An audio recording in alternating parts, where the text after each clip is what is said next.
আকিল ইবনে আবি তালেব বলেন, আমরা যখন হাঁটি হাঁটি পা পা করে সামনের দিকে যেতে লাগলাম, কিছু দূর যেতে না যেতেই আমরা লক্ষ্য করে দেখি সামনের একটা গ্রাম থেকে আমাদের দিকে একটা উট প্রচন্ড গতিতে দৌড়ায় আসতেছে।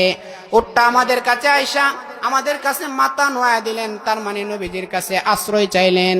নবীজি সাল্লাল্লাহু আলাইহি ওয়াসাল্লাম উটের মাথায় হাত বুলায় দিলেন, মানে আশ্রয় দিলেন। নবীজি সাল্লাল্লাহু আলাইহি ওয়াসাল্লাম উটকে যখন আশ্রয় দিলেন, পরক্ষণে আবার লক্ষ্য করে দেখেন সামনের গ্রাম থেকে একটা তাগড়া যুবক, নওজোয়ান যুবক, হাতের মধ্যে একটা তলোয়ার নিয়া, তরবারি নিয়া নবীজির দিকে দৌড়ায়া প্রচন্ড গতিতে দৌড়ায়া আসতেছে। হযরত আকিল ইবনে আবি তালেব বলেন, আমরা ভয় পেয়ে গেলাম, কি ব্যাপার আমাদের সামনে এই যুবক তলোয়ার নিয়ে কেন আসতেছে? তার সাথে তো আমাদের কোনো দুশমনী, আদাওয়াতি, শত্রুতা নাই, তাহলে আমাদের দিকে কেন এভাবে দৌড়ায় আসতেছে? লোকটা তখন ওই যুবকটা নবীজির কাছে আইসা নবীজি সাল্লাল্লাহু আলাইহি ওয়াসাল্লামকে লক্ষ্য করে বললেন, আসসালাতু আসসালামু আলাইকা ইয়া রাসূলুল্লাহ। নবীজি বললেন, হে যুবক, তুমি যেহেতু আমাকে রসুল বলে সম্বোধন করেছো, তার মানে তুমি আমাকে চিনো, তুমি আমার সম্পর্কে জানো, তুমি আমাকে নবী হিসাবে চিনো। চিনার পরেও কেন তুমি বলো আমার দিকে তলোয়ার নিয়ে তুমি প্রচন্ড গতিতে দৌড়ায় আসতেছিলা? আমার সাথে কি তোমার কোনো দুশমনী, শত্রুতা, আদাওয়াতি আছে কিনা বলো। যুবক তখন বলেন, ইয়া রাসূলুল্লাহ, আপনার সাথে আমার কোনো শত্রুতা নাই, দুশমনী নাই, আদাওয়াতি নাই, তবে আমি কেন তলোয়ার নিয়ে দৌড়ে আসলাম জানেন? এর কারণ হলো আপনার পাশে যে উটটা বসা, উটটার সাথে আমার বড় শত্রুতা, দুশমনী, আদাওয়াতি। দুশমনীটা হলো এই যে উটটা ইয়া রাসূলুল্লাহ অনেক টাকা দিয়ে ক্রয় করলাম, অনেক কিছু তার পিছনে মেহনত করি, কিন্তু উটটা আমার কথা শুনে না, উটটা খালি এদিক সেদিক ছুটাছুটি করে, এই জন্য নিয়ত করলাম উটটা যেহেতু আমার কথা মানেই না, তাহলে উটটাকে জবাই করে গোশতগুলা খেয়ে ফেলবো। আজকে যখন জবাই করতে গেলাম উটটা দৌড়ায় আপনার কাছে চলে আসলো। তখন নবী করিম সাল্লাল্লাহু আলাইহি ওয়াসাল্লাম উটটাকে লক্ষ্য করে বলেন, এই উট, তোমার মালিক তো তোমার বিরুদ্ধে অভিযোগ করেছে, অভিযোগের খণ্ডন করো। উট তখন বলেন, ইয়া রাসূলুল্লাহ, আমার মালিক আমার বিরুদ্ধে যেই অভিযোগ করেছে সত্য সত্য, আমি কথা শুনি না, অনেক টাকা দিয়ে ক্রয় করেছে, আমি তার কথা শুনি না। তবে কেন কথা শুনি না ইয়া রাসূলুল্লাহ? শুনেন, আমার মালিক, আমার যে আসল মালিক মহান মাওলায়ে কারীম আল্লাহ পাকের নাফরমানি করে, এশারের নামাজ না পড়ে গিয়া ঘুমায়, ফজরের নামাজও পড়ে না, আল্লাহ তাআলার বিধান মানে না, এই জন্য আমি উটের ভয় লাগে। আমার মালিক আল্লাহর নাফরমানির কারণে যদি আল্লাহ তাআলার আযাব ও গজব চলে আসে, আমি উট তো আল্লাহ তাআলার আযাব ও গজবে পড়ে যাব, এই ভয়ে আমি আমার মালিকের ঘরে থাকতে চাই না, ঘর ছেড়ে চলে যাই। তবে আমি কথা দিচ্ছি ইয়া রাসূলুল্লাহ, আমার মালিক যদি আজকে থেকে ওয়াদা করে যে আপনার বিধান ছাড়বে না, আপনার সুন্নত ছাড়বে না, আল্লাহর বিধান ছাড়বে না, তাহলে আমি আমার মালিকের কখনোই অবাধ্য হব না। নবীজি তখন মালিককে লক্ষ্য করে বলেন, তোমার উট তো তোমার বিরুদ্ধে পাল্টা অভিযোগ করেছে, অভিযোগের খণ্ডন করো। লোকটা তখন বললেন, হ্যাঁ ইয়া রাসূলুল্লাহ, সত্য সত্য আমি আমার মালিকের ইবাদত করি না, আমি আমার মালিকের গোলামি করি না। তবে মদিনায় আমরা ধনে যদি হইতাম ধনী, যাইতাম সোনার মদিনা। সুবহানাল্লাহ ওয়ালহামদুলিল্লাহ, লা ইলাহা ইল্লাল্লাহ। সুবহানাল্লাহ ওয়ালহামদুলিল্লাহ, লা ইলাহা ইল্লাল্লাহ।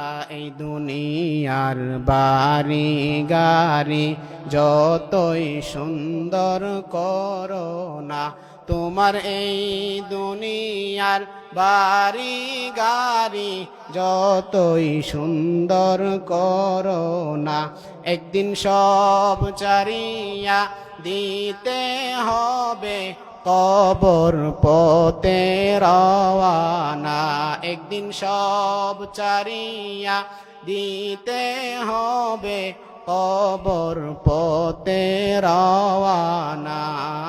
সুবহানাল্লাহ ওয়ালহামদুলিল্লাহ, লা ইলাহা ইল্লাল্লাহ, লা ইলাহা ইল্লাল্লাহু মুহাম্মাদুর রাসূলুল্লাহ সাল্লাল্লাহু আলাইহি ওয়াসাল্লাম। मैं दूर हूँ मजबूर हूँ ऐ सैयद आलम, मैं दूर हूँ मजबूर हूँ ऐ सैयद आलम, दीदार दिखा दे नहीं आवाज सुना दो, दीदार दिखा दे नहीं आवाज सुना दो। मैं सूरत यूसुफ को नहीं चाहने वाला, मैं सूरत यूसुफ को नहीं चाहने वाला, मैं कैस के मानंद नहीं आशिक लैला, मैं कैस के मानंद नहीं आशिक लैला, मैं आशिक मौला हूँ मेरा इश्क निराला,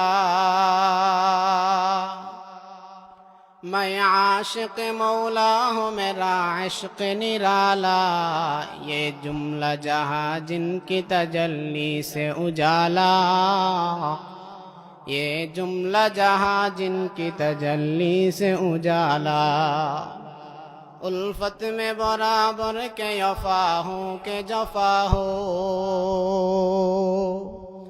उल्फत में बराबर के यफा हो के जफा हो, हर चीज में लज्जत है अगर दिल में मजा हो, हर चीज में लज्जत है अगर दिल में मजा हो, है मीम में महबूब ये मुतलक का इशारा, है मीम में महबूब ये मुतलक का इशारा, फिर क्यों ना हूँ महबूब खुदा नाम मोहम्मद, फिर क्यों ना हूँ महबूब खुदा नाम मोहम्मद। अल्हम्दुलिल्लाह, রাজাপুর টেকেরহাটি হযরত উম্মে কুলসুম রাদিয়াল্লাহু তাআলা আনহা মহিলা মাদ্রাসা কর্তৃক 2 দিন ব্যাপী দ্বিতীয় বার্ষিকী ইসলামী মহাসম্মেলনের চলমান অধিবেশনের মুহতারাম সম্মানিত সভাপতি, উপস্থিত দিগার মুআজ্জাজ মুকাররম হযরত বুজুর্গ উলামায়ে কেরাম, মুরব্বী বাবারা, যুবক বন্ধুগণ, স্নেহের ছোট ভাই, পর্দার আড়াল থেকে ওয়াজ শ্রবণ করছেন পর্দাশীল মা ও বোনেরা, সর্বপ্রথম সৃষ্টির মহান স্রষ্টা দয়াময় রব্বুল আলামিনের দরবারে কালিমাতুশ শুকর আদায় করছি যে রব্বুল ইজ্জতুল জালাল আমাদেরকে অত্যন্ত দয়া করে মায়া করে বেহেশতের বাগান জান্নাতের টুকরা বাগানে কোরআন ও হাদিসের মজমায় উম্মতের দরদি রাহবার উলামায়ে কেরামের সোহবতে আসার এবং বসার তৌফিক দান করেছেন। এজন্য আমরা সকলেই অন্তরের অন্তঃস্থল থেকে মনের আবেগ অনুভূতিকে উজাড় করে রাতের নিস্তব্ধতাকে বন্ধ করে অবনীত চিত্তে কালিমাতুশ শুকর আদায় করছি আলহামদুলিল্লাহ। আমাদের সকলের পক্ষ থেকে লক্ষ কোটি দরুদ ও সালাম বিশ্বমানবতার মুক্তির দূত আল্লাহ সুবহানাহু ওয়া তাআলার সৃষ্টির প্রধান আকর্ষণ সৈয়দুস সাকলাইন ইমামুল মুরসালিন খাতামুন নবিয়্যিন ওয়াল মুরসালিন আফতাবে নবুওয়াত শাহিনশায়ে রিসালা হুজুর আকরাম সাল্লাল্লাহু আলাইহি ওয়াসাল্লামের উপর, যার আদর্শের মধ্যে রয়েছে মানব জাতির মুক্তির পথ, কল্যাণ ও কামিয়াব। সম্মানিত উপস্থিতি, আমি আপনাদের সামনে হেদায়েতের মহাবাণী মহাগ্রন্থ আল কোরআন থেকে একটি আয়াতে কারিমা তিলাওয়াত করেছি। আমি আমার তিলাওয়াতকৃত আয়াতের আলোকে আপনাদের সামনে কিছু কথা বলবো। দাওয়াত ও তাবলীগের নিসবতে ঈমানি জরুরি বয়ান হবে, তাই আল্লাহ পাক আমাদের সবাইকে ইখলাস ও রুহানিয়তের সমন্বয়ে আমাকে কিছু কথা বলা, আপনাদেরকে শোনার জন্য তৌফিক দান করুক। সকলে বলেন আমিন। সম্মানিত উপস্থিতি, আমি আপনাদের সামনে খুব লম্বা আলোচনা করব না, অল্প সময় কথা বলবো। যেহেতু আলোচনা খুব লম্বা হবে না, এই জন্য আমি আপনাদেরকে ভূমিকা দিয়ে সময় নষ্ট না করে সরাসরি আমার তিলাওয়াতকৃত আয়াতের দিকে আপনাদেরকে নিয়ে যেতে চাই। আমার তিলাওয়াতকৃত আয়াতের ভেতরে আল্লাহ রাব্বুল আলামিন বলেন, ওয়ালা তাহিনু ওয়ালা তাহজানু, তোমরা ভয় পেও না, তোমরা পেরেশানি হয়ো না। আনতুমুল আ'লাউনা, জয় তোমাদেরই হবে। তোমরা ভয় পেও না, তোমরা পেরেশানি হয়ো না, জয় তোমাদেরই হবে। ইন কুনতুম মুমিনিন, যদি তোমরা মুমিন হতে পারো। তার মানে হলো এই আয়াত প্রমাণ করে মুমিনের কোনো ভয় নাই, মুমিনের কোনো পেরেশানি নাই। মুমিনের জয় নিশ্চিত ইহকালেও পরকালেও। এখন আমাদের বুঝার বিষয় হলো মুমিন তাহলে কে? আপনাদের রাজাপুরের আব্দুল মুমিন মিয়াকে কি মুমিন বলে? অথবা মুমিনুর রহমানকে কি মুমিন বলা যাবে? না। মুমিন তাহলে কে? চলেন আমরা মুমিনের পরিচয়টা আল্লাহ তাআলার কাছ থেকেই শুনবো। যেই মুমিনের কোনো ভয় নাই, যেই মুমিনের কোনো পেরেশানি নাই, জয় যার নিশ্চিত ইহকালেও পরকালেও, সেই মুমিনের পরিচয়টা আমরা আল্লাহ তাআলার কাছ থেকেই শুনবো। আল্লাহ বলেন, ইন্নামাল মুমিনুনা আল্লাযীনা ইযা যুকিরাল্লাহু ওয়াজিলাত কুলুবুহুম। এক, ওয়া ইযা তুলিয়াত আলাইহিম আয়াতুহু যাদাতহুম ঈমানা। দুই, ওয়া আলা রাব্বিহিম ইয়াতাওয়াক্কালুন।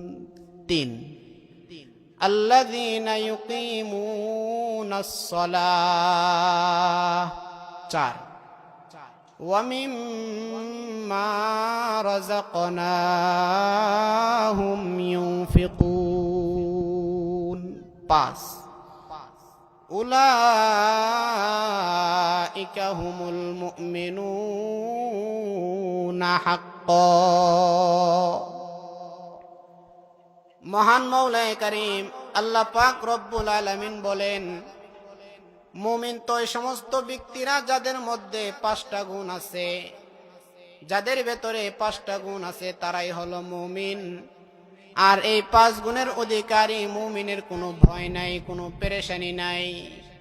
5 গুণের অধিকারী মুমিনের জয় নিশ্চিত ইহকালেও পরকালেও। বলেন সুবহানাল্লাহ। 5 গুণের অধিকারী মুমিনের কোনো ভয় নাই, ইহকালেও পরকালেও জয় নিশ্চিত ইহকালেও পরকালেও। আমরা সেই মুমিনের 5টি গুণ একটি একটি করে শুনবো, শিখবো, বুঝবো, আমল করব, মুমিন হব। ইনশাআল্লাহ আমাদেরও কোনো ভয় থাকবে না, কোনো পেরেশানি থাকবে না, জয় নিশ্চিত হবে ইহকালেও পরকালেও। 1 নাম্বার, আল্লাহ বলেন, ইন্নামাল মুমিনুনা আল্লাযীনা ইযা যুকিরাল্লাহু ওয়াজিলাত কুলুবুহুম।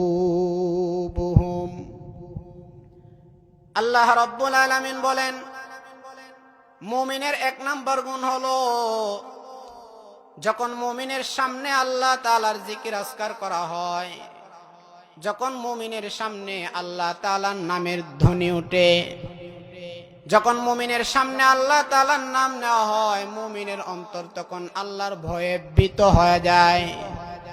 মুমিনের অন্তরে তখন আল্লাহ তাআলার ভয় সৃষ্টি হয়ে যায়। আমি যদি আপনাদেরকে আরো সহজে বোঝাতে চাই, মসজিদের মাইক থেকে মুয়াজ্জিনের বাসায় আল্লাহ তাআলার নামের ধ্বনি আপনার কানে পৌঁছার পরে যদি আপনার অন্তরটা মসজিদে যাওয়ার জন্য পাগল হয়ে যায়, তো বুঝে নেন আপনার ভেতরে মুমিনের 1 নাম্বার গুণ আছে। আর যদি মসজিদের মাইক থেকে মুয়াজ্জিনের বাসায় আল্লাহ তাআলার নামের ধ্বনি আপনার কানে পৌঁছার পরেও আপনার অন্তরটা মসজিদে যাওয়ার জন্য পাগল না হয়, বরং আপনার সাংসারিক কাজের জন্য পাগল হয়ে যায়, আপনার পারিবারিক কাজের জন্য পাগল হয়ে যায়, আপনার সামাজিক কাজের জন্য পাগল হয়ে যায়, মসজিদে যাওয়ার জন্য পাগল না হয়, তাহলে বুঝে নেন আপনার ভেতরে মুমিনের 1 নাম্বার গুণ এখনো অর্জন হয় নাই। সর্বোপরি কথা হলো, মুমিনের 1 নাম্বার গুণ হলো মুমিন আল্লাহর ভয়ে কাঁদে, জান্নাত লাভের আশায় কাঁদে, জাহান্নামের ভয়ে কাঁদে। মুমিন কেন আল্লাহর ভয়ে কাঁদবে না? মুমিন কেন জাহান্নামের ভয়ে কাঁদবে না? মুমিন কেন জান্নাত লাভের আশায় কাঁদবে না? কারণ আল্লাহ তাআলার ভয়ে পাথর কাঁদে, আল্লাহর ভয়ে পাহাড় কাঁদে, আল্লাহর ভয়ে উট কাঁদে। তারা কিন্তু আশরাফুল মাখলুকাত নয়, তারা কিন্তু সৃষ্টি শ্রেষ্ঠ নয়। মুমিন আমি আপনি মানুষ, আশরাফুল মাখলুকাত সৃষ্টির শ্রেষ্ঠ। অতএব পাথর, পাহাড়, উট তারা যদি সৃষ্টির শ্রেষ্ঠ না হয়ও আল্লাহর ভয়ে কাঁদতে পারে, আমরা যেহেতু সৃষ্টি শ্রেষ্ঠ হইলাম তাহলে আমাদেরকে আল্লাহর ভয়ে আরো বেশি বেশি কান্না করা উচিত। জোরে আওয়াজ করে বলেন ঠিক কিনা? তাহলে আল্লাহর ভয়ে আমাদেরকে আরো বেশি কান্না করা উচিত। আপনারা যদি আমার এতক্ষণের আলোচনা বুঝে থাকেন তাহলে মনের ভেতরে একটা প্রশ্ন তৈরি হওয়ার কথা যে হুজুর আপনি বললেন মুমিনের 1 নম্বর গুণ হবে মুমিন আল্লাহর ভয়ে কাঁদবে, জান্নাত লাভের আশায় কাঁদবে। কেন কাঁদবে? কারণ আল্লাহর ভয়ে পাথর কাঁদে, আল্লাহর ভয়ে পাহাড় কাঁদে, আল্লাহর ভয়ে উট কাঁদে। তো আমরা তো আমাদের জীবনে কত পাহাড় দেখলাম, কত উট দেখলাম, কত উট দেখলাম, পাহাড় দেখলাম, পাথর দেখলাম। কই আমরা তো এগুলার কান্না কোনোদিন দেখেও নাই, শুনিও নাই। শুনছেন কখনো? তাহলে আপনাদের কি পাথরের কান্না, পাহাড়ের কান্না, উটের কান্না দেখাতে হবে? চলেন আমরা তাহলে পাথরের কান্না, পাহাড়ের কান্না, উটের কান্না আপনাদেরকে দেখাতে চাই। যদি আপনারা এই 3 জিনিসের কান্না দেখতে চান তাহলে আপনাদেরকে একটি ঘটনা বা হাদিস শুনতে হবে। এই কথা বলো না, এই বাচ্চা কথা বলবা না। তাহলে এই 3 জিনিসের কান্না যদি আপনারা দেখতে চান একটা ঘটনা বা হাদিস শুনতে হবে।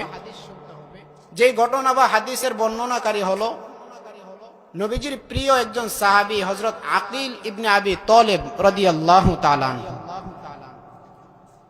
হযরত আকিল ইবনে আবি তালেব বলেন যে একদিন নবী করিম সাল্লাল্লাহু আলাইহি ওয়াসাল্লাম আমাকে হাতে ধরে বললেন যে আকিল চলো সফরে বের হই। আমি নবী করিম সাল্লাল্লাহু আলাইহি ওয়াসাল্লামের সাথে সফরে বের হয়ে গেলাম। মরুভূমির পথে, অজানার পথে নবীজির সাথে সফর চলতেছি। সফর চলছি, হঠাৎ করে এক জায়গায় যাওয়ার পরে নবীজি আমাকে লক্ষ্য করে বললেন যে হে আকিল, আমার যে বাথরুম পেয়েছে। হযরত আকিল ইবনে আবি তালেব বলেন ইয়া রাসূলুল্লাহ, এমন জায়গায় আপনার বাথরুম পেয়েছে, মরুভূমি এলাকা, যেখানে কোনো গাছ গাছালির আড়াল নাই, পাহাড়ের আড়াল নাই, সেখানে আপনার জন্য বাথরুমের ব্যবস্থা কি করে করি? কিভাবে আপনি বাথরুম করবেন? আচ্ছা নেন, আমার সাথে একটা চাদর আছে, এই চাদরটাকে আমি একটু আড়াল করে ধরি, এরপরে আপনি ওই আড়ালের ভেতরে বসে বাথরুম করবেন।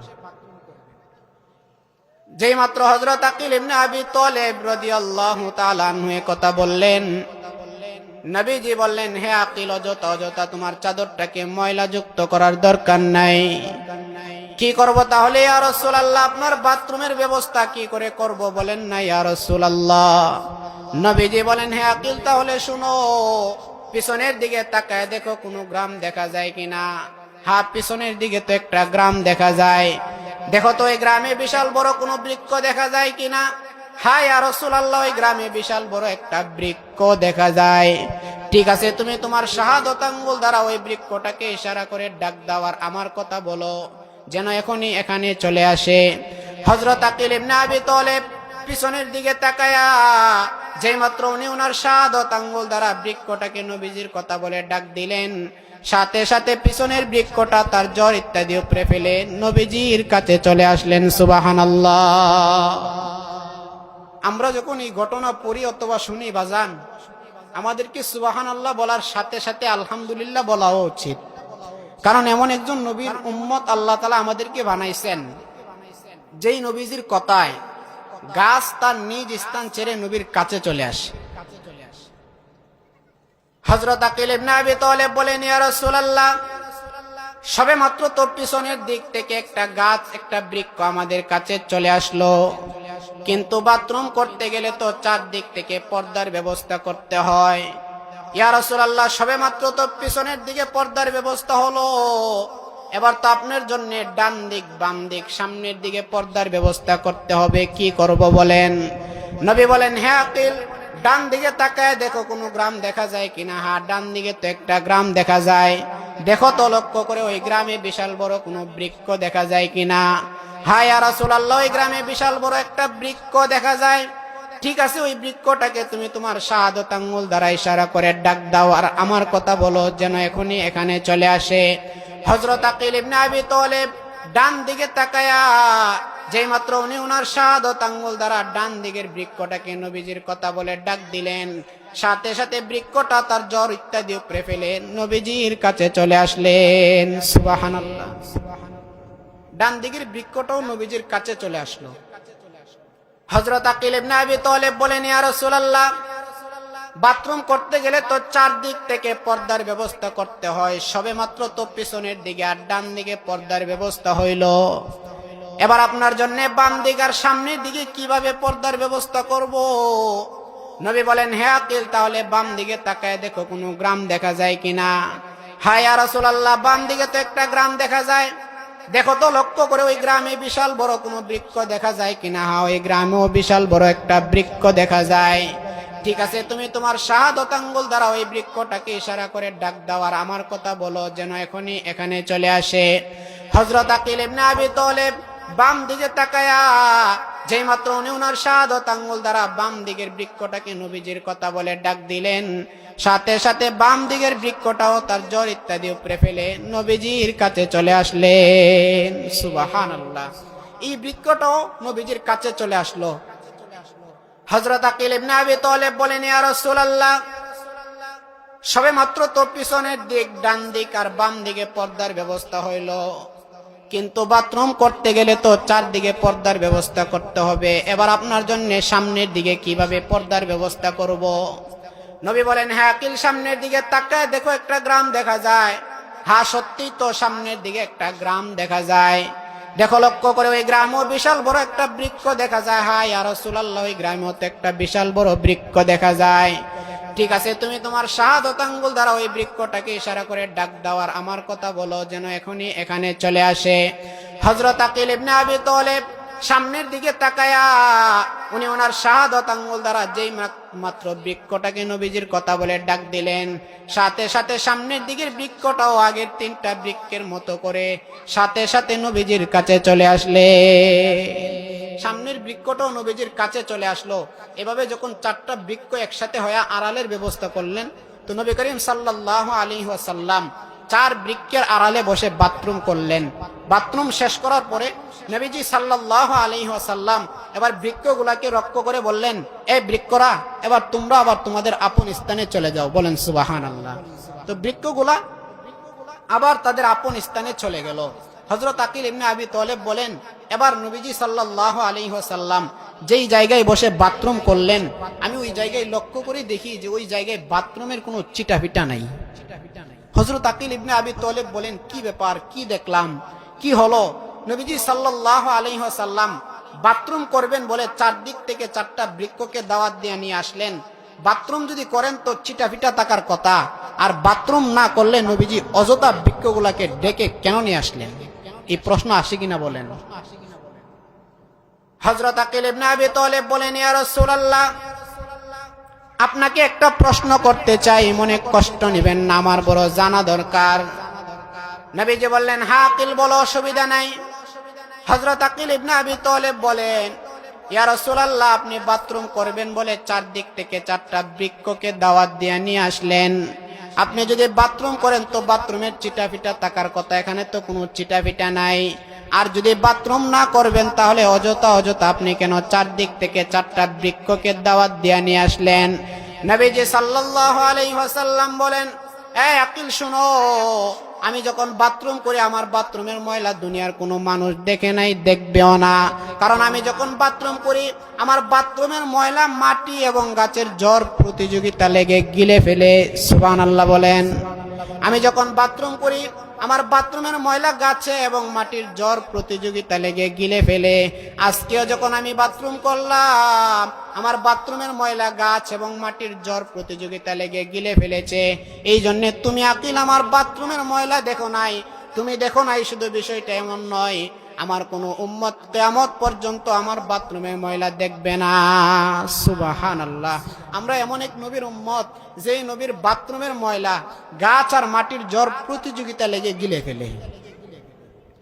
হযরত আকিল ইবনে আবি তালেব বলেন, এই ঘটনা আমার স্বচক্ষে দেখার পরে আমার ঈমান যেন আরো বেড়ে গেল। আমরা এখানের ঘটনা শেষ করে হাঁটি হাঁটি পা পা করে আমরা সামনের দিকে আগাইতে লাগলাম। কিছু দূর যেতে না যেতেই হযরত আকিল ইবনে আবি তালেব নবীজিকে লক্ষ্য করে বলেন, ইয়া রাসূলুল্লাহ, সবেমাত্র তো একটু আগে আমি আপনার বাথরুমের ব্যবস্থা করে দিয়ে আপনাকে উপকার করছি, এবার আপনিও আমাকে উপকার করতে হবে। নবীজি সাল্লাল্লাহু আলাইহি ওয়াসাল্লাম বলেন, হে আকিল, তোমাকে আবার কি উপকার করব? তোমারও কি বাথরুম পেয়েছে নাকি? হযরত আকিল ইবনে আবি তালেব বলেন, না ইয়া রাসূলুল্লাহ, আমার তো বাথরুম পাই নাই, তবে আমার এমন তৃষ্ণা লেগেছে, তৃষ্ণার কারণে যেন আমার কলিজাটা ফেটে যাবে এমন মনে হচ্ছে, প্রচন্ড তৃষ্ণা লেগে গেছে। ইয়া রাসূলুল্লাহ, আপনি আমার জন্য একটু পানির ব্যবস্থা করে দেন, ঠান্ডা পানি পান করে আমার অন্তরটাকে শীতল করতে চাই। নবীজি বলেন, হে আকিল, শুনো, মরুভূমি এলাকা, আমাদের মশকের ভেতরে পানি নাই, কোথায় থেকে তোমার জন্য পানির ব্যবস্থা করব? ঠিক আছে, তাকায় দেখো, ওই যে একটা পাথরের পাহাড় দেখা যায়, ওই পাথরটার পাহাড়ের কাছে গিয়া বলবা, আমার কথা বলবা যেন তোমাকে একটু পানির ব্যবস্থা করে দেয়। হযরত আকিল ইবনে আবি তালেব দৌড়ায়া পাথরের পাহাড়ের কাছে গেল। পাথরের পাহাড়ের কাছে গিয়া বলেন, এই যে দূরে দেখো তাকায় আছে জনাবে মুহাম্মদুর রাসূলুল্লাহ সাল্লাল্লাহু আলাইহি ওয়াসাল্লাম দাঁড়িয়ে আছেন, উনি আমাকে পাঠাইছেন, একটু পানির ব্যবস্থা করে দাও, ঠান্ডা পানির ব্যবস্থা করে দাও, ঠান্ডা পানি পান করে আমি আমার অন্তরটাকে শীতল করতে চাই। হযরত আকিল ইবনে আবি তালেব যখন পাহাড়কে লক্ষ্য করে এই কথা বললেন, পাহাড় মানুষের মতো করে কথা বলতে লাগলো। বলেন সুবহানাল্লাহ। পাথর, পাহাড় মানুষের মতো কথা বলতে লাগলেন। আচ্ছা বলেন তো, পাথরের পাহাড় থেকে আল্লাহ চাইলে কথা বলাইতে পারেন কিনা? কারণ আল্লাহ তাআলা তো এমন ক্ষমতাধর, এমন শক্তিশালী। আল্লাহ তো কাদের কুদরত দারি হর চেখাহি আকুনি, মুর্দারা তো জানে বখশি জিন্দারা বেজাকুনি। আল্লাহ তো ইন্নাল্লাহ আলা কুল্লি শাইইন কাদির। আল্লাহ তো সব ক্ষমতার উৎস। পাথর মানুষের মতো করে কথা বললেন। কথা বলে বলে, এই বন্ধু শুনো, নবীজির কথা বলে যে আমার কাছে পানি চাইলে আমি দুঃখিত, মাফ চাই, ক্ষমা করবা। নবীর কাছে গিয়েও আমার জন্য মাফ চাইবা, তোমাকে পানির ব্যবস্থা করে দিতে পারলাম না।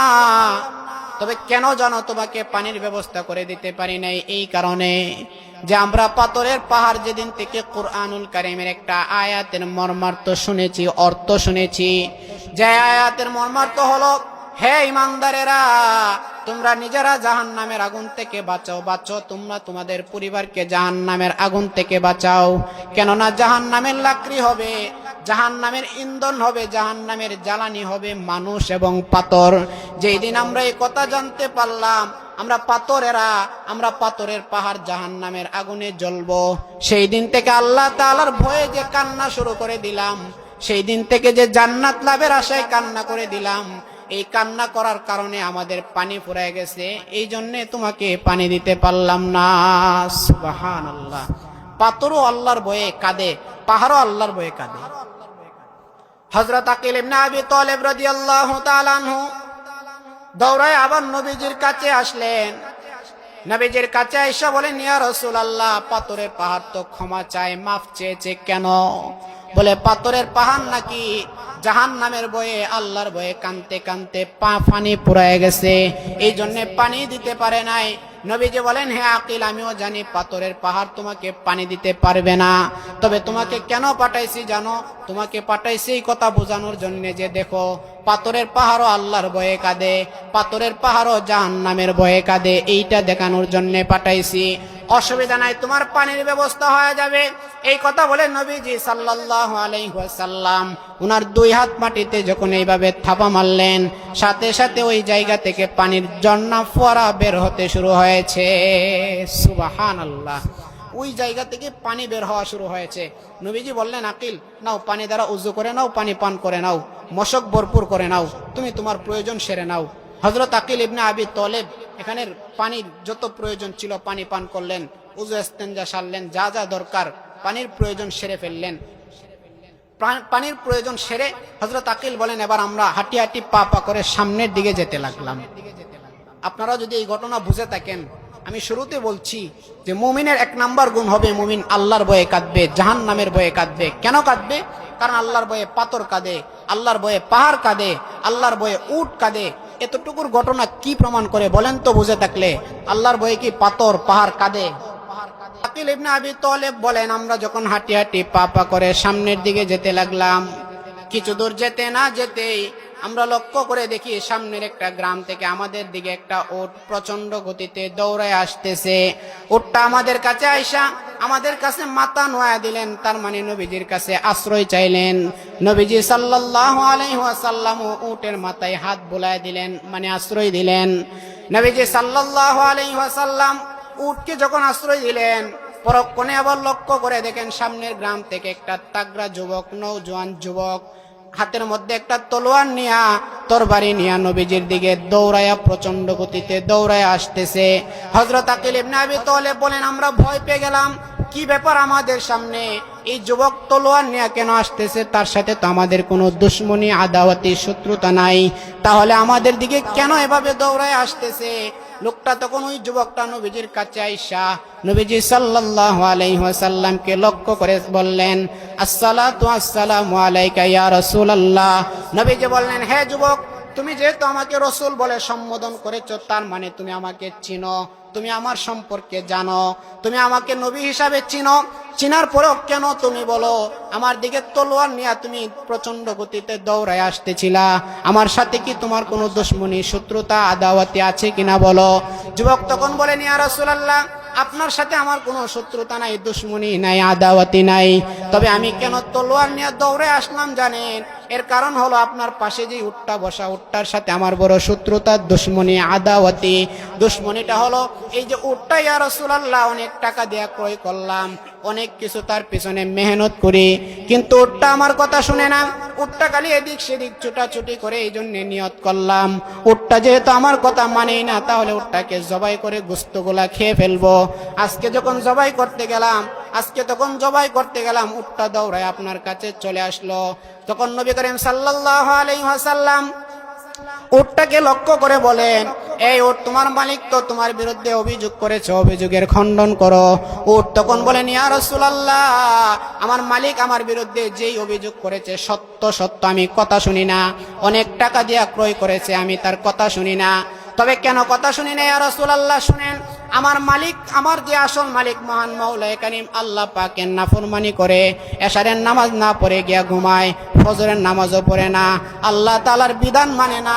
এই জন্য আমি উটের ভয় লাগে, আমার মালিক আল্লাহর নাফরমানির কারণে যদি আল্লাহ তাআলার আযাব ও গজব চলে আসে, আমি উট তো আল্লাহ তাআলার আযাব ও গজবে পড়ে যাব।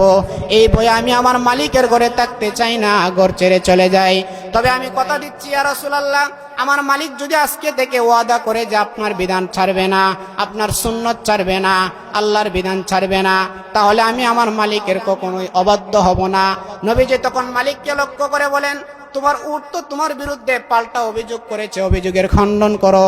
লোকটা তখন বললেন, হ্যাঁ ইয়া রাসূলুল্লাহ, সত্য সত্য আমি আমার মালিকের ইবাদত করি না, আমি আমার মালিকের গোলামি করি না। তবে ওয়াদা দিলাম ইয়া রাসূলুল্লাহ, আজকে থেকে আপনার সুন্নত, আল্লাহর বিধান আমি ছাড়ব না। যেই মাত্র এই কথা বললেন, উটটা তখন বসে গেলেন। উটটা বসে যাওয়ার পরে উটের মালিক যখন উটের উপরে উঠলেন, উটটা তখন খুশিতে লাফাইতে শুরু করেছে। সুবহানাল্লাহ। এই যে ঘটনা শুনলেন, কি বুঝলেন? আল্লাহর ভয়ে পাথর কাঁদে, পাহাড় কাঁদে, উটও আল্লাহর ভয়ে কাঁদে। তাহলে মুমিনের 5টা গুণের একটা গুণ হবে যে মুমিনও আল্লাহ তাআলার ভয়ে কাঁদবে। আল্লাহ তাআলা যে কথাগুলো বললাম, শুনলাম, আল্লাহ আমাদের সবাইকে আমল করার তৌফিক দান